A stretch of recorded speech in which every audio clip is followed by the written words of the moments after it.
Bonjour à tous, David Lebon est notre invité. Bonjour, enchanté. Écoutez, vous êtes donc le directeur du développement d'Alliage et Territoires.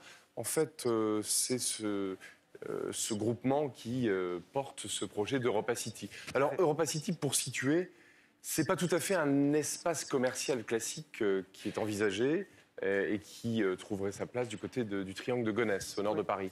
Tout à fait, c'est un pôle de loisirs avec des hôtels, un grand parc à thème, des musées, des salles de concert, du commerce aussi un peu, mais la majorité de la programmation, c'est des activités de loisirs. Il y a une ferme urbaine, un grand parc urbain de 10 hectares.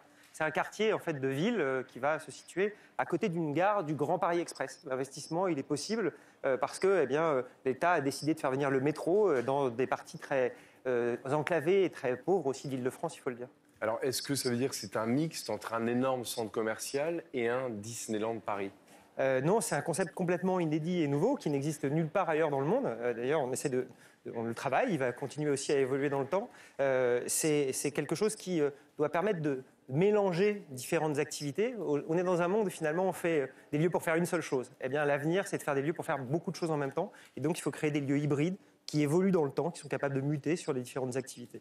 Mais est-ce que... Alors, j'ai vu que vous aviez des ambitions très fortes. C'est 31 millions de visiteurs par an. Oui. Ce qui serait le double d'Euro Disney. C'est énorme. Oui, alors Disney, les visiteurs sont des visiteurs payants. Là, comme je vous le disais, c'est un quartier de ville, on ne paye pas de droit d'entrée à l'intérieur d'Europa City. Vous allez y aller en dimanche en famille pour pique-niquer dans le parc urbain, aller au musée avec vos enfants et le soir aller voir un concert. Mais les 31 millions de visiteurs, c'est les gens qui rentrent dans le quartier. Et donc, on n'est pas sur des chiffres qui sont comparables.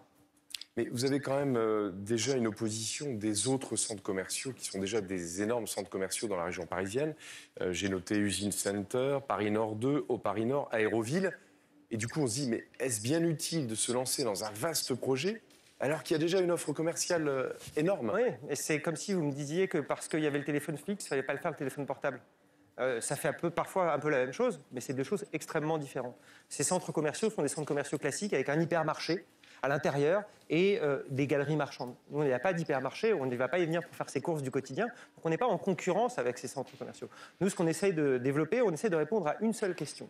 C'est qu'est-ce qui va donner envie à quelqu'un, dans 15 ans, 20 ans, 30 ans, de sortir de chez lui pour vivre des choses avec d'autres gens. Parce qu'aujourd'hui, Internet permet de tout faire directement de chez soi. Et demain, les objets connectés vont évoluer. Les implants, toutes les questions de transhumanisme, on peut se poser ces questions-là. Et finalement, comment est-ce qu'on va faire société ensemble dans un monde où la majorité des interactions sociales humaines se feront par l'intermédiaire d'un écran ou d'Internet ? Eh bien, notre conviction, c'est qu'il faut créer des lieux de vie qui soient attractifs dans cette société digitale et donc qui permettent de reproduire deux choses.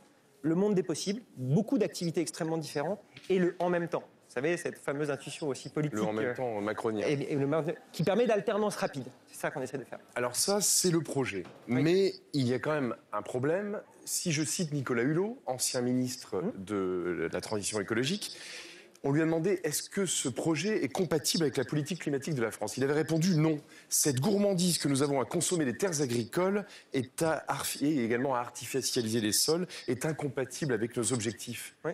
Donc, vous heurtez à un vrai problème. Est-ce que ce projet n'est pas aux antipodes de ce qu'il faut faire pour la sauvegarde du climat ? C'est-à-dire arrêter de bétonner.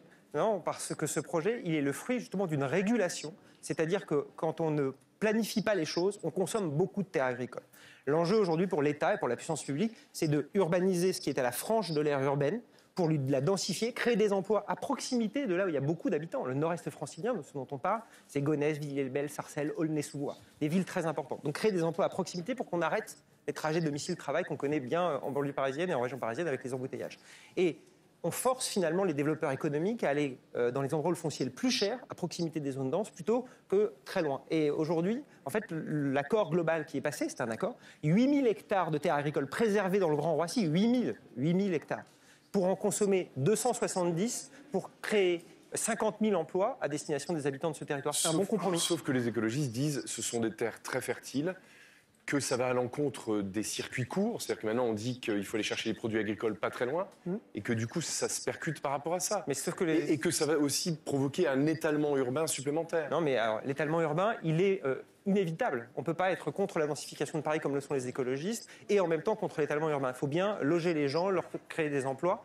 Et donc, l'enjeu, c'est au contraire, sur cette question agricole, elle est très importante. Aujourd'hui, c'est des terres céréalières. Vous ne mangez pas des cornflakes le matin, le midi et le soir. La constitution des circuits courts, elle n'existe que s'il y a un modèle économique.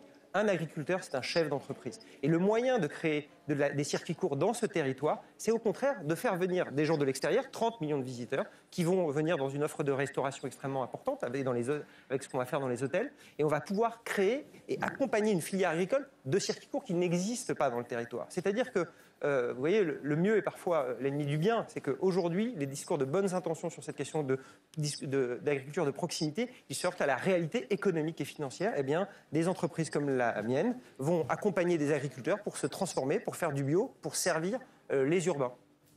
L'AFP a une question à vous poser. Votre concurrent, le géant Unibail-Rodamco-Westfield, qui détient un site voisin à Roissy, s'est également associé au recours contre EuropaCity. Alors l'AFP demande, pensez-vous qu'il tient le stylo de vos opposants ? Inévitablement, il les influence. La question à laquelle je me refuse de répondre, c'est de savoir jusqu'à quel point il les influence. Mais vous savez, dans ce pays, bousculer finalement les positions ultra dominantes, parce que Unibail-Rodamco est un acteur extrêmement puissant, et d'avoir un petit acteur comme nous finalement, même si c'est un projet de 3,1 milliards d'euros d'investissement, nous sommes un petit acteur, c'est un investissement extrêmement important.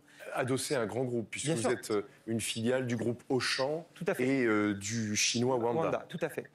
Mais cette capacité entrepreneuriale et visionnaire que nous avons est quelque chose qu'aimerait faire Unibail-Rodamco. Sauf que nous, notre société n'est pas cotée en bourse. C'est une société qui appartient à des associés familiaux qui a une capacité d'entrepreneuriat. Et aujourd'hui, une structure comme Unibail qui est cotée en bourse ne peut pas investir 30, 40 millions d'euros, 50 millions d'euros, 100 millions d'euros pendant 10 ans à perte pour faire quelque chose comme ça. Eh bien, le temps long que nous permet notre structure capitalistique d'associés familiaux permet de faire de l'innovation qui n'est pas possible pour ces structures cotées. Donc je comprends que ça les gêne parce qu'ils aimeraient faire ce qu'on veut faire, mais ils n'en ont pas les moyens.